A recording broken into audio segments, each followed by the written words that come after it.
Now available in paperback and e-readers, John Haynes, A Thorn in My Side. The man who rules the world takes on an agent from the CIA from the Black Boule in this all-new John Haynes series adventure. Get your copy of John Haynes' A Thorn in My Side in paperback and e-readers at online booksellers everywhere. Better get the coleslaw, y'all, cause we're having us a barbecue. Rapper Fat Joe is the latest celebrity to be hit with a federal civil lawsuit. Now, according to reports, Fat Joe's hype man has filed a federal RICO civil lawsuit against Fat Joe, making the allegation that he allegedly paid for sexual acts with minors and allegedly coerced this hype man to allegedly participate in 4,000 sexual acts over the course of 16 years in order to maintain his standing within Fat Joe's organization.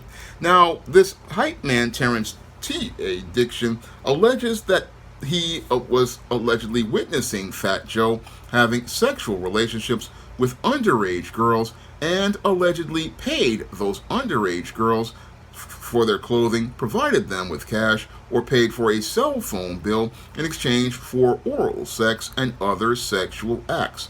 And according to these reports, this Terrence T.A. Dixon also alleges that he was consistently underpaid, denied songwriting credits, and deliberately had royalties concealed as related to his back-end compensation.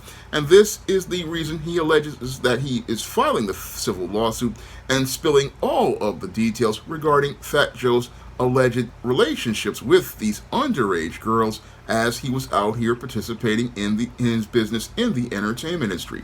Now, this whole situation with Fat Joe could be him basically reaping what he sowed, greater than what he sowed, later than what he sowed, because Fat Joe oftentimes went out here making all sorts of statements regarding black entertainers, and as he made these derogatory statements regarding black entertainers, he basically thought he had some sort of protection within the system of white supremacy inside of the media arm of white supremacy. And he thought because he was Hispanic, he would be considered to be an honorary white man, and as he was in that title of honorary white man, he thought he would be able to get some sort of protection. However, what has happened here is he's finding out that he did not have the complexion for protection as related to being a part of the media arm of white supremacy. Now, these allegations being made by this hype man basically show me how dirty this entertainment business is. Now, I don't know if these allegations are true or not made by Terrence T.A. Dixon, but they basically show me that when it comes down to individuals in this entertainment industry, whether it be guys like R. Kelly or Sean P. Diddy Combs or many others, they basically are out here, again, participating in all sorts of really grimy stuff. And if these allegations are true, they basically fit within line with everything I have read as related to everything I have studied in the entertainment industry for the last 25 years. Now, what Terrence T.A. Dixon is basically discussing as related to these allegations of Fat Joe getting involved with these teenage girls basically fits in line with everything that sadly happened with R. Kelly when he was in his prime, where this entertainer basically was a star and these teenage girls started to come up to them.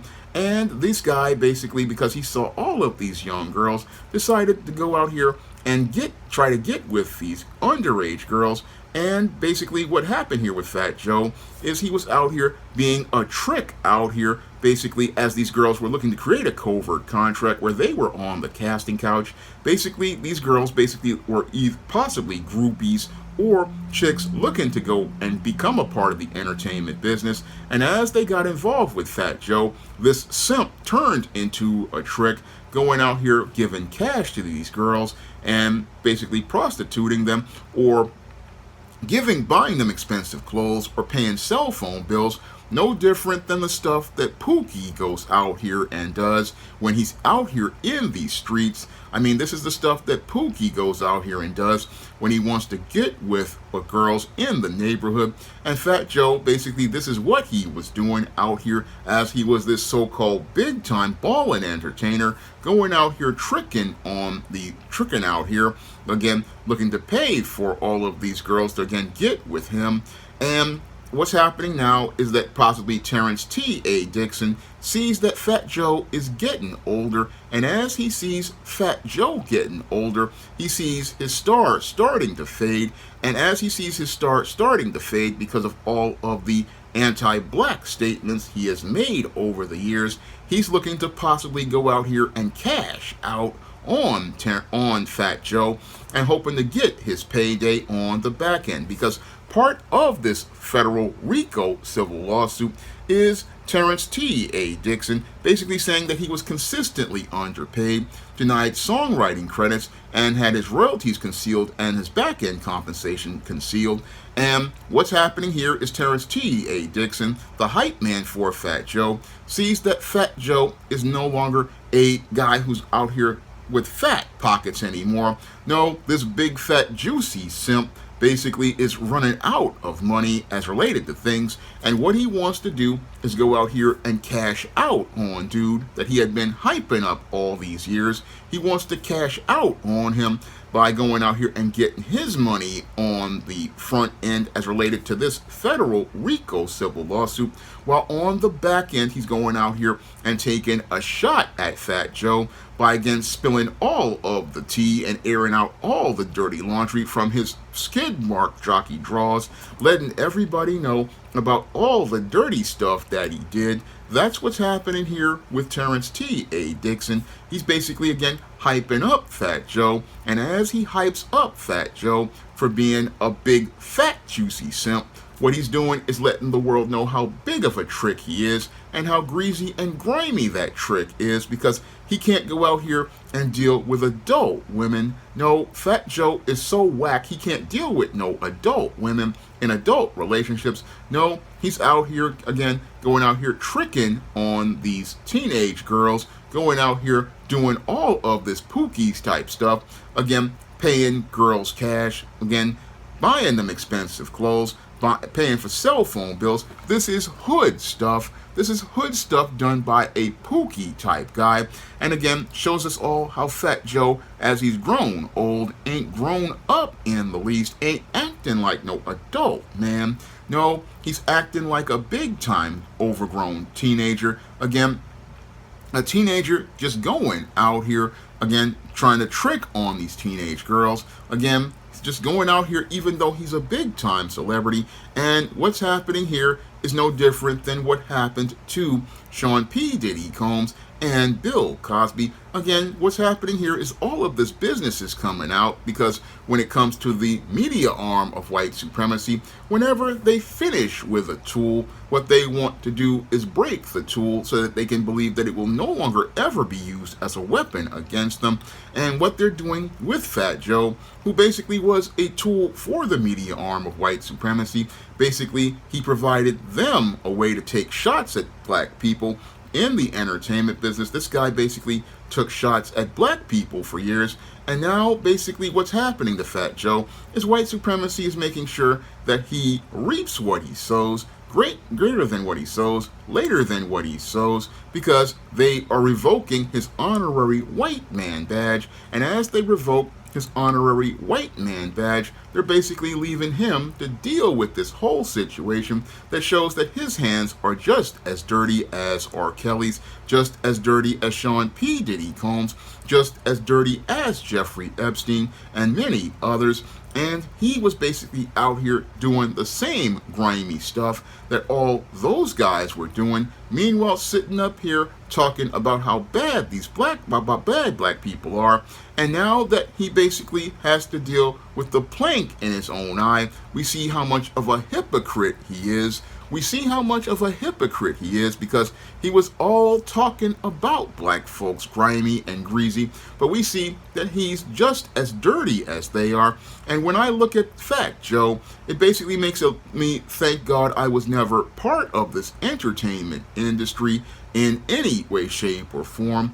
It makes me thank God I was never a part of it as related to the business I had one time aspired to be a part of, because I never knew how dirty these folks are behind the scenes. I mean, the more I learn about Hollywood, the more I learn that it's not a place of entertainers, but it seems to be a place filled with sexual deviance and people caught up in sexual predation because of the power issues that they have.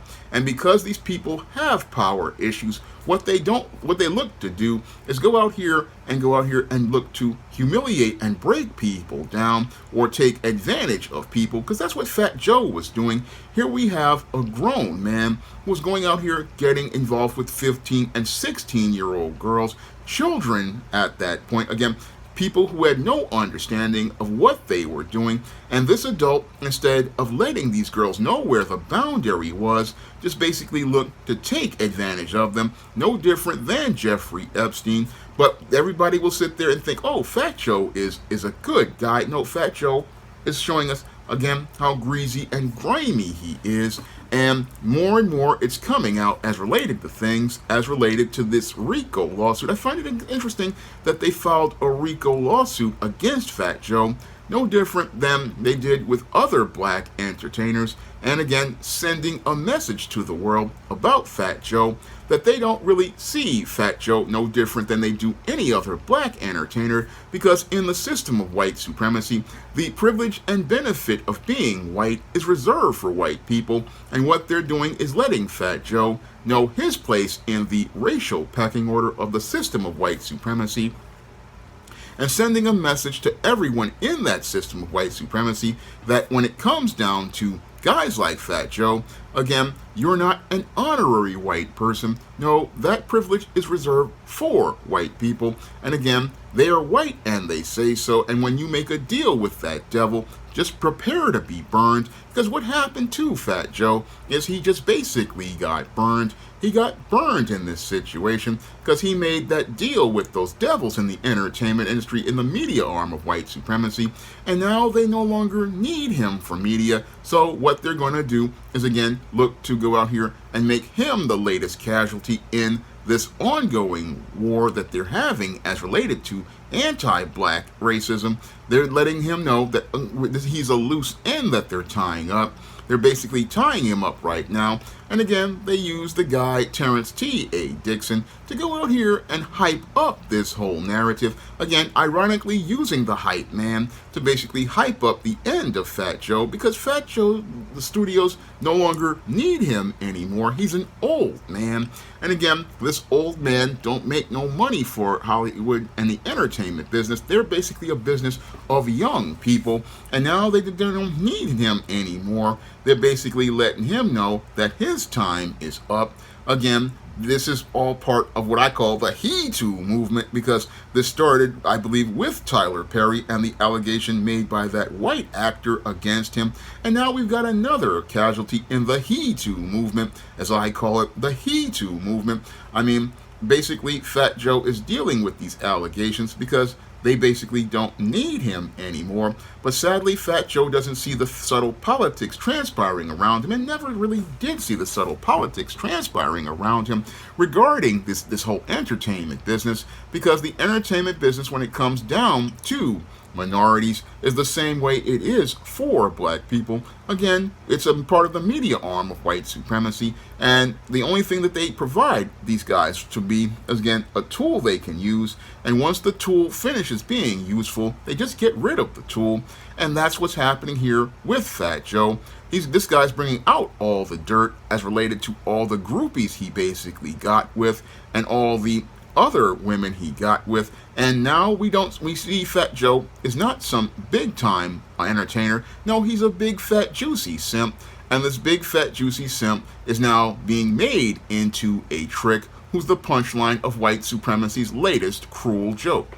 Now, if you want to pick up some of my books and pick up some of my books on the SJS Direct imprint, you can find those books in paperback and Kindle format on Amazon.com. And if you want to, again, help me on the channel, continue to take celebrities to the barbecue, you can drop a donation to the Patreon, the PayPal, or the Cash App by clicking the links in the description box. And that's all I have to say for this video. You can comment, rate, and subscribe. Now available in paperback and e-readers, Spinsterella Goth Girl Summer. Take a trip into the macabre world of goth modeling in the new millennium in this spooktacular Spinsterella story. Pick up your copy of Spinsterella Goth Girl Summer in paperback and e-readers at Amazon.com and online booksellers everywhere. Now available in paperback and e-readers, Esteemed Season of the Witch Girl. The aspiring angel takes on a wicked teenage witch in this action-packed, all-new Esteemed series adventure. Pick up your copy of Esteemed Season of the Witch Girl in paperback and e-readers at online booksellers today. Support Black-owned and Black-operated digital broadcast media. www.niceradionetwork.com. Nice Radio Network, broadcasting 24 hours a day, 7 days a week.